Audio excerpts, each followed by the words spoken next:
Sir ఈ రోజున ఈ పార్క్‌లోకి ఎంట్రీ గతంలో ఉండేది ఒక్కొక్క మనిషికి 1500 అట్లా అంటే వాకర్స్‌కి సంబంధించి. ఇప్పుడు దీన్ని పూర్తి స్థాయిలో లోకేష్ గారు ఫ్రీ చేశారు. ఆయనే తన సొంత ఖర్చులతో మీ అందరికీ కూడా దీన్ని ఉచితం చేశారు. అది కూడా ఆయన ఇచ్చిన హామీ ప్రకారం. సో ఒక నాయకుడు అనేవాడు మాట ఇస్తే దాన్ని నిలబెట్టుకుంటున్నాడు అంటే జరిగితే ఎలా ఉంది? ఏంటి అంటారు? మీ మీ నాయకుడిగా లోకేష్ గారి గురించి. చెప్పిన మాట నిలబెట్టుకున్నారు, బాగానే ఉంది సార్. అదంతా అందరూ సందర్శించాల్సిన విషయాన్ని. కొన్ని సమస్యలకు పరిష్కారం అనేది వెంటనే రావచ్చు. శాశ్వత పరిష్కారం కూడా రావచ్చు. కానీ అసలు ఒక అడుగంటూ ముందు పడింది. ఆయన మీకు ఇచ్చిన హామీ ప్రకారం 1 సంవత్సరం పాటు దాన్ని ఉచితం చేశారు. అప్పుడేమన్నా చట్టాలు కొంచెం సవరించబడితే అది పూర్తి స్థాయిలో మీకు అందుబాటులోకి రావచ్చు. ఇదేంటంటే ఇది అటవీ శాఖ ఆధ్వర్యంలో ఉంది.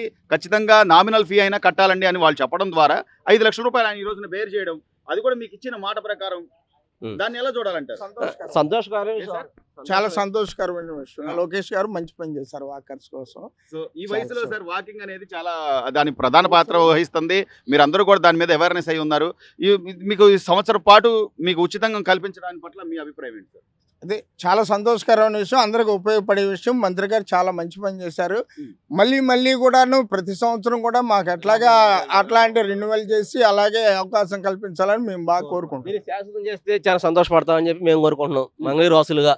అట్లాగే సార్, అంటే మాట ఇచ్చిన తర్వాత దాన్ని నిలబెట్టుకునే నాయకులు దొరకడం, అందులోనూ మీ మంగళగిరి నియోజకవర్గానికి. అవును, ఈ విషయంలో చెప్పడానికి అయితే మంచిదేను, ఆలోచించడానికి అయితే ఏం లేదు.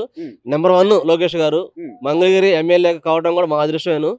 ఈ విషయాల్లో ఇంకా ముందు అడిగేస్తే అందరూ సంతోషిస్తారనేది మేము కోరుకుంటున్నాం. మన మంగళగిరి మన లోకేష్ అన్న ఇది చందంగా ఆయన ప్రతి సమస్యని ఆయన తనది అన్నట్టుగా తీసుకోవడం, ఆ నియోజకవర్గం వరకు నేను ఈ రాష్ట్రంలోనే రోల్ మోడల్ గా మంగళగిరి ఉంచుతానన్న మాటలకి తగ్గట్టుగా ఆయన పనితీరు చేస్తున్నారు. ఖచ్చితంగా చేస్తున్నారు, బాగానే ఉంది.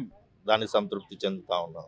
సో ఇది చిన్న ఇక్కడ లోకేష్ ఎమ్మెల్యేగా అవటం మా అదృష్టం, మంగళగిరికి అదృష్టం. మరి గతంలో ఆర్కే గారు కూడా 2 సార్లు గెలిచారు సార్. ఆయన కూడా ఎంతో నేనేదో చేస్తాను, నేను ఇక్కడికి ఎక్కడికి పోదు, అమరావతి నేను డెవలప్ చేస్తానని ఎన్నో రకాల మాట్లాడినారు. ఇక్కడ ఆయన ఎగ్జాంపుల్ చూపించడం కాదు కానీ ఒక కమిట్మెంట్ అంటూ ఉండే నాయకుడు దొరకడం వల్ల అనేది దాని గురించి మీ అభిప్రాయం?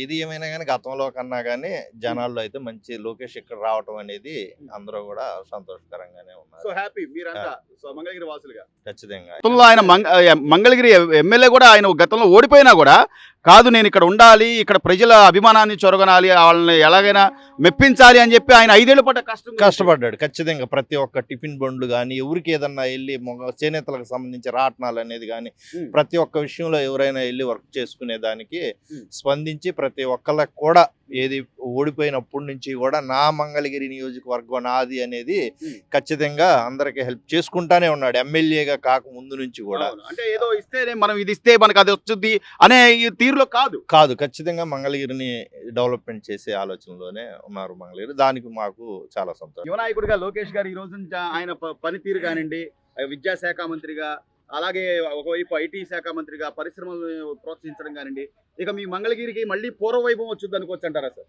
ఖచ్చితంగా వస్తుంది. మంచి నాయకత్వ లక్షణాలు కలిగిన లోకేష్ గారు ఇలాంటి నిర్ణయాలు, ఇలాంటి పాలన విజ్ఞతతో బాగా అభివృద్ధి చేయాలనే దృక్పథంతో ఉండి యువనాయకుడు బాగా ప్రోత్సాహంతో బాగా అభివృద్ధి చేస్తారు, బాగా డెవలప్మెంట్ అవుతారు అని మేము కూడా అందరం ఆశిస్తున్నాం.